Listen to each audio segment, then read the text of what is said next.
anyway, but it lets you start. So who the I think that's. are you? I'm sorry. Sorry, Your Honor. You don't just leap up and start yelling. I don't care who you are. Well, I was just seriously. You did say it was going to be a long day. I apologize, and here I am. How'd you get here? I got a ride. Yeah, you did. Who'd you get a ride from? Come on back up to the podium. I was told he was allowed to be here today. And By I who? had another way here. Who were you told that by? By his family. This is a problem. She's violated the... I didn't realize I was violating it. This defendant made a major mistake by letting the man she was ordered to stay away from drive her to court. In the opening clip, he suddenly stands up in the back of the courtroom and starts talking loudly toward the judge. And that's when everything starts to fall apart. What makes the situation worse is that she was just moments away from being released. Judge Simpson was ready to let her go until he realized who that man actually was. It turned out to be the very person she was banned from having contact with. Yet he was sitting in court speaking on her behalf. Because of that, she's now facing serious trouble for violating her bond conditions. All over a decision she assumed no one would notice. Let me know in the comments what you think of how Judge Simpson handled this situation. Now let's get into it. Your Honor, there are two matters, and we would like to adjourn to look into a global resolution. There's a district court matter as well as the... Which district court? So why are you telling me that? We're adjourning for global resolution, Your Honor. Continue. But I don't have that other one. You don't? I only have the felony. That is correct. So why are you telling me about it? So given the reason for the adjournment, we are... No, I'll wait. This is going to be a long explanation. Further negotiations is our reason for the request for adjournment. I know, I see that on the form. Okay. So, all right. Chinaza. Yes, sir. All right. So when do you want this adjourned? So the other one is set. Correct. And again, the January... So, and the alleged victim, her husband, is at the Riker Road address. That is correct, Your Honor. Anyway, so who the I think that's... are you? I'm sorry. Sorry, Your Honor. Oh, no. It's okay. You don't just leap up and start yelling. I don't care who you are. Well, I was just... Seriously?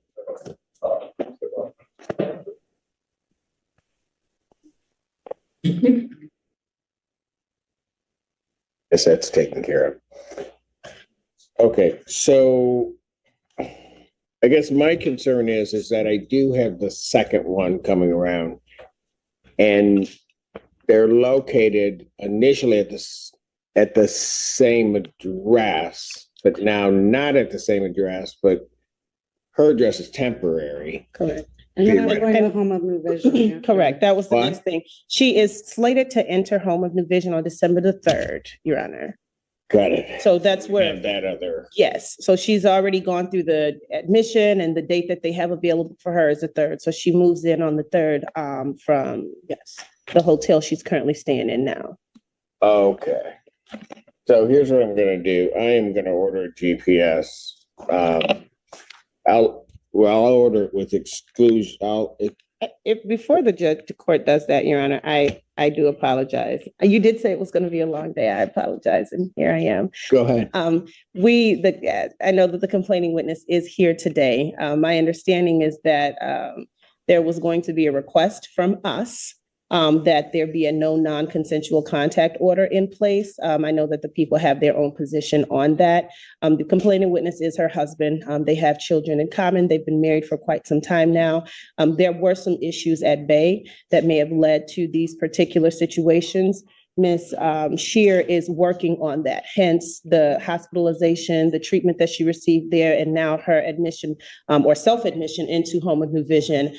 She's very... I can stop you. I'm gonna deny that request. I want to see how she's doing once you get in, how she's doing, because obviously there are, I'll just call them peripheral issues. Okay. So before I would let that happen, it's not to punish you or anything like that.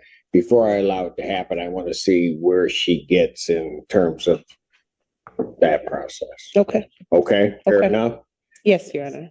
I didn't care about you. I was talking to you. Oh, yeah, I wait for Mr. Janowski to carry. All right, so what I am gonna do though is I am gonna order a GPS tether with the exclusion zone being the Riker Road So I and won't- location tracking. Pardon? So, okay. Okay. She just wanted clarification that the GPS would prevent her from being able to go to Riker Road. Right, and also we will have location tracking because she's gonna be going into And treatment. treatment. Sure thing.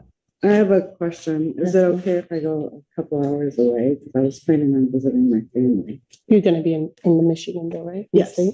Yeah. Okay. She just wanted to know, she's traveling to visit her family, but it will still be within the state of Michigan. She just wanted to know if that was okay. Oh, that's fine. That's fine.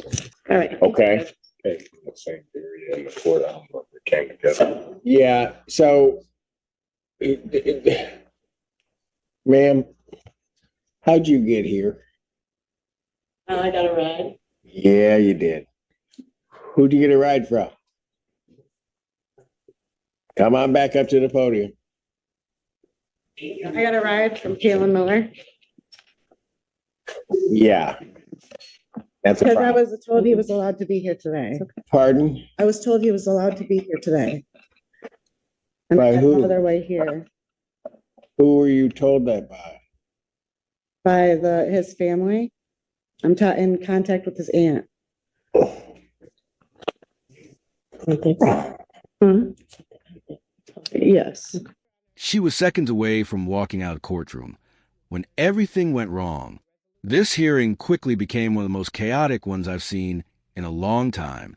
The person she wasn't supposed to be around was sitting in the back, raising his voice at the judge like it was a personal dispute instead of a court proceeding. He even seemed to be smiling, as if the whole thing was a joke, while she looked embarrassed and uncomfortable.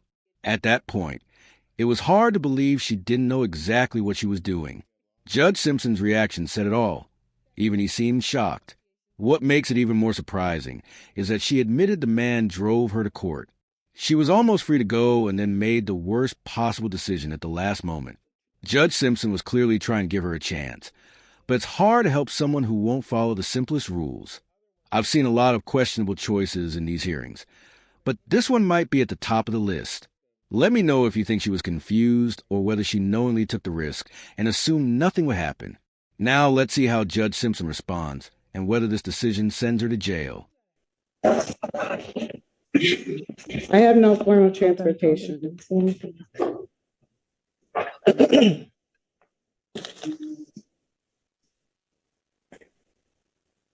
This is a problem. Because she's violated I didn't realize I was violating that. let me do this. I'm going to pass the matter briefly. I'm not going to take her in right at this moment. Counsel, I'm going to allow you to explain to her the conditions of her release. And she's going to have to find what hotel are you in? I'm in a Celine Hotel, the Hampton Inn. Okay. It's right down the street from my job.